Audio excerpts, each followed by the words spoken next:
This is your News Source Evening Bulletin for today, Wednesday, the 17th day of October in the year 2018. Here's what we're tracking tonight. Opposition leader Barrett Jagdeo today declared his full opposition to the plan by the Berbice Bridge Company to increase its tolls from the 12th of November. Like the government, Mr. Jagdeo said the announced increases by the company are unconscionable. But he also described it as unlawful and said there is nothing in the bridge company contract that allows for such high increases. That the People's Progressive Party is opposed to any toll increase at this time or any time in the future. So this is 2006 and that's 2026 when the bridge would be handed back to the government. It's a 20 years concession to operate the bridge. This is it here. If you look at the starting point, the toll here in 2006, you will see that only in 2 years, as I pointed out in the press release in July, that only 2 years in 2014 and 2017 here. Well, it should have been 2014 and 2015, but it got shifted down. That only those 2 years that you would have had minimal. Look at the movement of the graph upwards here. Yes, you get a copy of it. You can give it to everyone. Look at this. Now this, it would have been a 6% increase in 1 year and a 17% increase in the next year. And after that, look at what happens to the tolls. They start coming down steeply to when you get to 2026. So this is 2006 here, and this is 2026. And look at the toll levels. Constant for the first 11 years, 2 minor increases here, and then it starts coming down to a level about almost quarter of what it is now. The Berbice Bridge Company wants to increase the tolls to cross the bridge by more than 300%. The company has indicated that it has no choice but to raise the tolls, although the government has said it is against any such move. Today, Mr. Jagdeo explained that under the law, the Minister of Public Infrastructure would have to approve of any increases. So he does not understand why the government wants to seek advice on the bridge company's announcement when it could simply not sign on to the increases. He said under the toll structure for the bridge, there should not be any high increases. To implement the increase by law, the minister has to sign a toll order. So I do not know why this government, maybe I should know, why it is saying it should seek legal advice. I will share with you a toll order issued by a minister in the past, because the law, the Berbice Bridge Act, says that the minister has to issue a toll order specifying the maximum toll on the bridge. But the opposition leader also said he believes there is more to the recent announcement by the bridge company, and he believes it's political, especially with local government elections coming. They will once again get another campaign issue. And so Patterson, like Granger, Patterson becomes the knight in shining armor, the embattled Patterson, who couldn't surface because of all the corruption allegations, has now suddenly surfaced to seem like the knight in shining armor. I will oppose the increase. Blame the PPP for the increase. The contract for the Berbice River Bridge was signed back in 2006 when Jagdeo was president. He maintains that the deal was a good one, although there was a lot of criticism against it back then. The opposition leader said the government needs to release the contract so people could get a true understanding of all the details. He believes the government and the National Assembly could override any confidentiality clause in the contract. The government has said it will not allow the bridge company to increase the tolls and will examine all of its options. Stay with us, more news coming up in a moment. This Christmas, get a loan for your dream car with an extended repayment term. Spruce up your home with that renovation you always wanted and take advantage of low or no down payment. Get new appliances so you can cook up a storm. You'll get same-day approval. Plus, you can win a getaway to a destination of your choice. Visit RepublicGuyana.com today to find out how. Republic Bank, we're the one for you. Get ready to ride it, ride it. Ready to ride it, ride it, ride it, ride it, ride it, ride the wave. Open up the new vibe, drink up the boldness inside. Radical and fresh and wild, catch the wave now. Ride bold, ride fresh, ride strong. Come on, ride the wave. Taste the action, satisfaction, perfection. Wave, wave, wave, wave, wave, wave.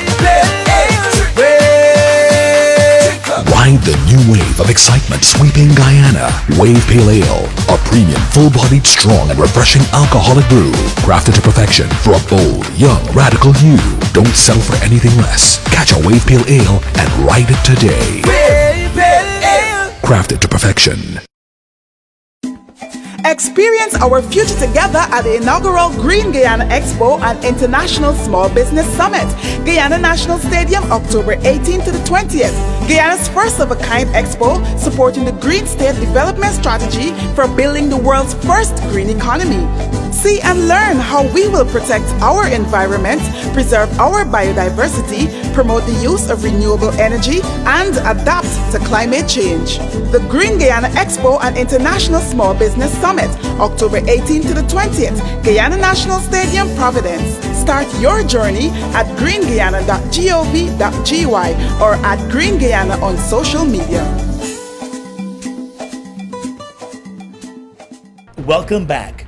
Still in the world of politics, the Alliance for Change is firing back at the opposition leader Barra Jagdeo over his criticism of the party's local government elections campaign. The AFC has found itself coming under regular criticism from Jagdeo and his People's Progressive Party as local government elections near. At the AFC's press conference today, the party's Region 4 District Chairman Michael Leonard said the opposition leader really has no authority to speak on local government elections. The party believes that the PPP and the former President Barra Jagdeo has no moral authority to speak on issues regarding local government elections. He was president for 12 years, and in those 12 years, we did not have local government elections. That's right. So this sudden interest in local government elections and the proceedings is mind-boggling to us. As the Regional 4 Chairman for the Alliance for Change, I would like to reissue a challenge that our campaign director made last week, challenging all of the candidates, the PPP candidates, the APNU candidates, and the independent candidates, to public debates. We believe that it's in the best interest of the population for the candidates to present themselves, as we're doing here, for interrogation. The Alliance for Change has been accused by the PPP of duping persons into signing on as backers for the party's candidates. AFC Chairman Kemaraj Ramjatan sought to challenge those accusations today. Plaintiff in this matter that Anil Nandalal brought. She is related to the man. As a matter of fact, a week before, she went to cut Katahar for his wedding. And the brother of the girl, Radstri, also helped paint that house of Bikram Safraz. Okay? And Safraz indicated, after he said he wanted to support the AFC, he told the candidate, whose name is Ramutar, no relationship to Donald, and said that he's going to support him. The girl then went there, the three persons, Nalini, Radstri, and John Judson, went there one afternoon, and the fellow did not only sign voluntarily, his wife signed. This will be the first time that the AFC will be heading into local government elections on its own.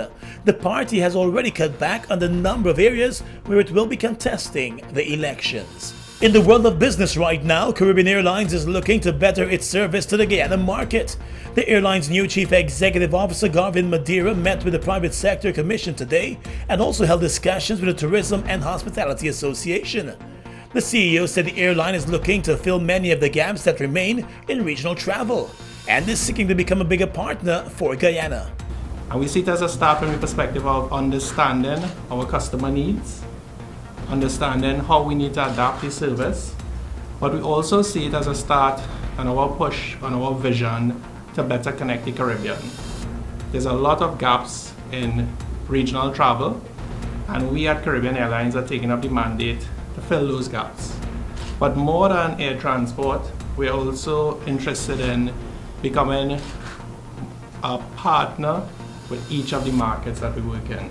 Officials of the private sector commission welcomed the new CEO to Guyana and noted the role that the airline has been playing locally. The commission is looking to have regular engagements with the airline's management.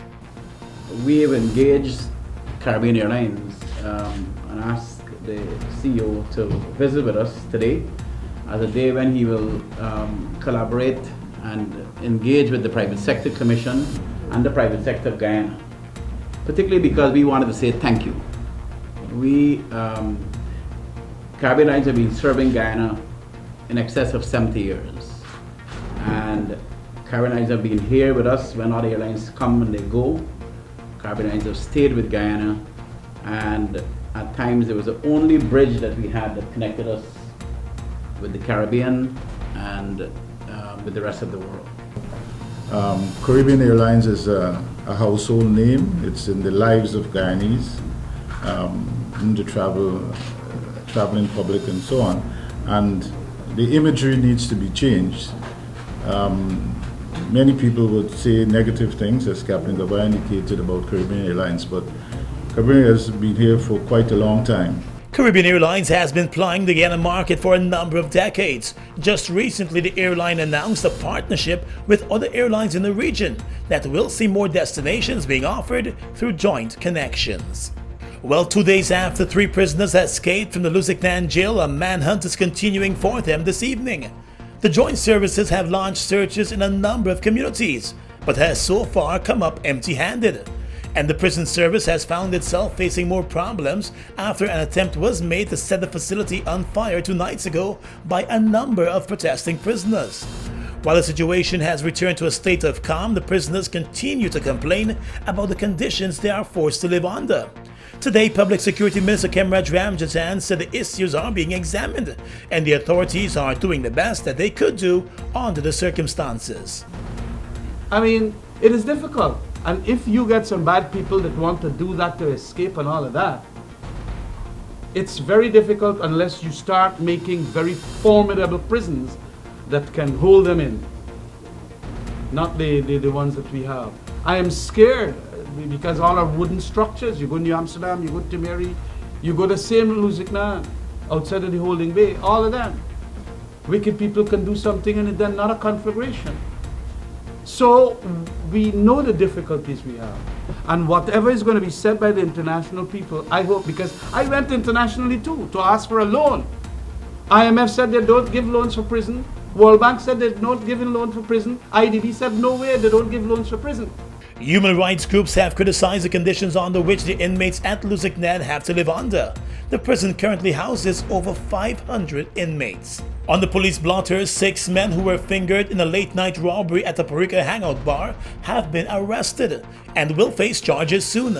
The Guyana Police Force reported this morning that prompt action by police ranks stationed in D Division resulted in the capture of the suspected bandits.